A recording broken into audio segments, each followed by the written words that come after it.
Exercise 1.2 question number 3। और question number 3 में आपसे ये पूछा जा रहा है कि so that root 5 can be represented on the number line. तो रूट 5 को आपको नंबर लाइन में रिप्रेजेंट करना है। तो एक्सरसाइज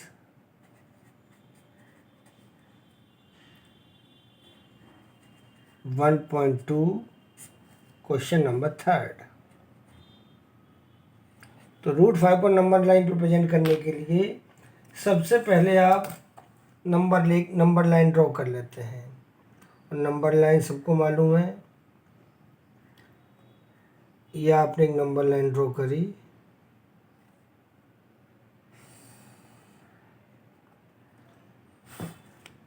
इसमें सेंटर पे ओ 0 मान लिया आपने, और इक्वल डिस्टेंस पे हमने ये पॉइंट लगा दिए 1 2। इस साइड ले लिया आपने -1 -2। ये पॉइंट अपन क्वेश्चन के हिसाब से जितने चाहे बना सकते हैं। तो रूट 5 को प्रेजेंट करने के लिए आपने सबसे पहले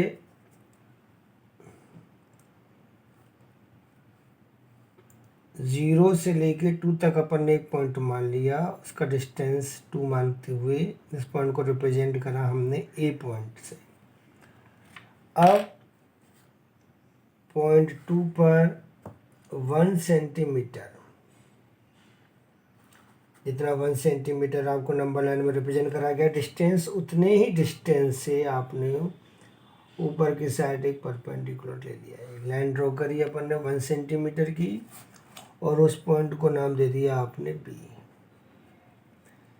तो जो ओ ए की वैल्यू है आपके पास वो कितनी है? ओ ए की वैल्यू है हमारे पास 2, और जो ए बी आपने माना है उसकी वैल्यू है 1। ओ बी को ज्वाइन कर दीजिए पहले। तो ओ बी को जैसे ही आपने मिलाया तो आपने देखा कि सर ये एक राइट ट्रायंगल बन रहा है। तो राइट ट्रायंगल में ये बेस हो गया आपका आधार, ये परपेंडिकुलर लंब, और ये आपका हाइपोटेनस, जिसे अपन हिंदी में कर्ण बोलते हैं। तो सबसे पहले पाइथागोरस थ्योरम अप्लाई करके आप हाइपोटेनस निकाल लेते हैं। तो लिखते कैसे हैं? In figure O A is equal to 2, A B is equal to 1। In right triangle O A B, right triangle में ओ ए बी में बाय पाइथागोरस थ्योरम,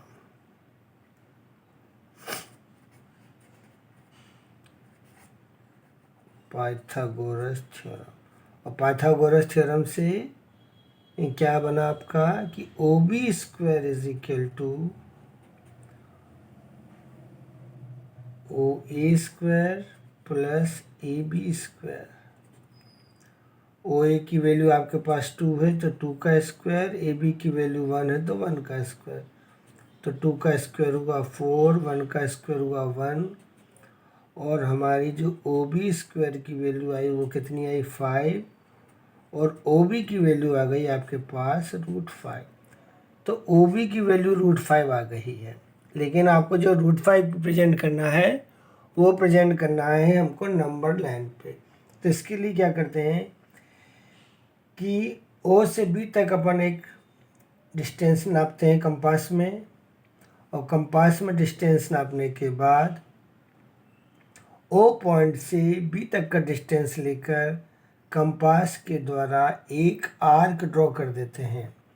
समझ रहे हैं जो मैं बोल रहा हूँ? तो जैसे आपने माना कि ओ पॉइंट पर लिया और ओ से बी तक कंपास के द्वारा एक आपने ये आर्क ड्रॉ करा। मान के चलते हैं कि इस आर्क ने नंबर लाइन को सी पॉइंट पे काटा। तो जो आपका पॉइंट सी है वो रिप्रेजेंट करेगा नंबर लाइन पर √5 की वैल्यू को। तो कैसे? इसको आप वर्डों में लिख सकते हैं। ड्रॉ ए आर्क BC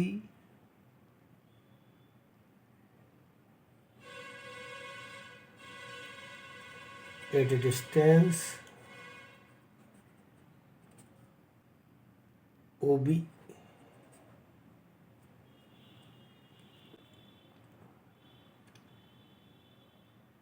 तो OC की जो वैल्यू आई है की वो प्रेजेंट करेगी √5 को। Therefore OC is equal to √5। तो ये नंबर लाइन पर आप √5 को आपका प्रेजेंटेशन हुआ। इसी प्रकार आप नंबर लाइन पे कोई भी नंबर जो आपको √3 नंबर दिया जाए, जैसे एग्जाम्पल में बुक में दिया गया है, यदि आपने देखा हो √3 दिया गया है आपको क्वेश्चन नंबर एग्जाम्पल नंबर 4 में, एग्जाम्पल नंबर 3 में √2 को रिप्रेजेंट करा गया है। तो इसी प्रकार अपन किसी भी नंबर को नंबर लाइन पर रिप्रेजेंट कर सकते हैं। तो ये था आपका एक्सरसाइज 1.2 का important question number 3, so that the √3 can be represent the number line.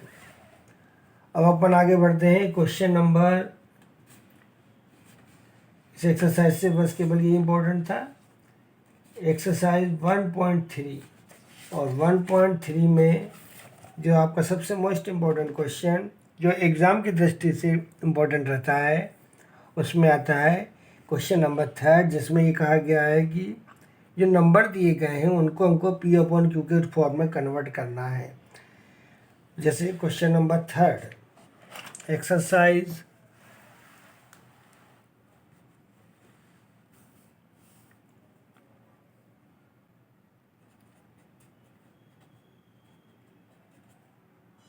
1.3 question number 3।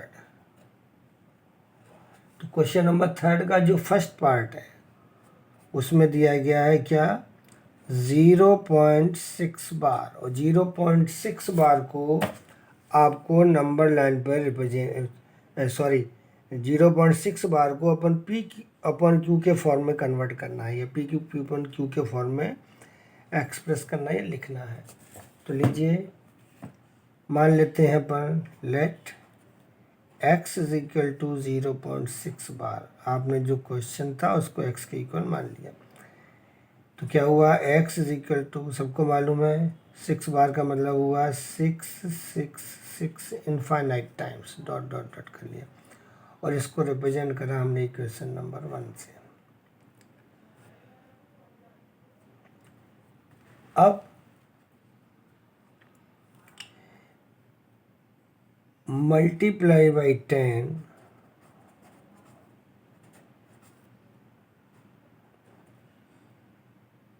Both side in equation first. जो इक्वेशन फर्स्ट है उसमें दोनों तरफ हम 10 का मल्टीप्लाई कर रहे हैं। तो x में 10 का मल्टीप्लाई किया तो कितना हो गया आपका 10x, और जैसे ही राइट साइड में मल्टीप्लाई करेंगे तो जो डेसिमल 0 के बाद था वो डेसिमल हो जाएगा हमारा 6.666, और ये इनफाइनाइट टाइम्स। इक्वेशन इसको मानिए आपने सेकेंड। अब सेकेंड इक्वेशन में से फर्स्ट को इक्वेशन को माइनस कर देते हैं अपन। तो subtracting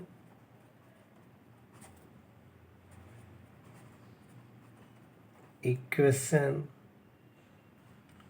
first from equation second. तो सबसे पहले आपने सेकेंड इक्वेशन लिखा 10x is equal to 6.666 dot dot dot, और फिर फर्स्ट इक्वेशन लिखा x इज इक्वल टू 0.6। अब आपको ये माइनस करना है, साइन चेंज करें आपने, ये माइनस हो गया, ये माइनस हो गया। 10x में से x माइनस किया तो कितना हो गया 9x। यहाँ डेसिमल के बाद वैल्यू x ही है तो सब कैंसिल हो जाएगी, केवल क्या रह जाएगा 6। तो x की वैल्यू आ गई हमारी कितनी 6/9। 3 की टेबल से कैंसिल करो, 3 2 जा 6, 3 3 जा 9।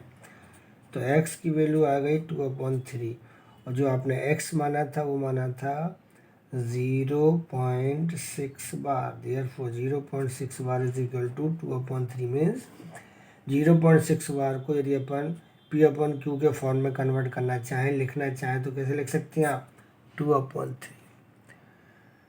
तो यदि ये वीडियो पसंद आया हो तो कृपया करके सभी बच्चे लाइक और सब्सक्राइब जरूर कर दिया करिएगा, जिससे कि हमें आपके कमेंट्स के माध्यम से मालूम पड़े कि आपको समझ में आया या नहीं, और हम अच्छे तरीके से आपको और रिप्रेजेंट कर पाएँ।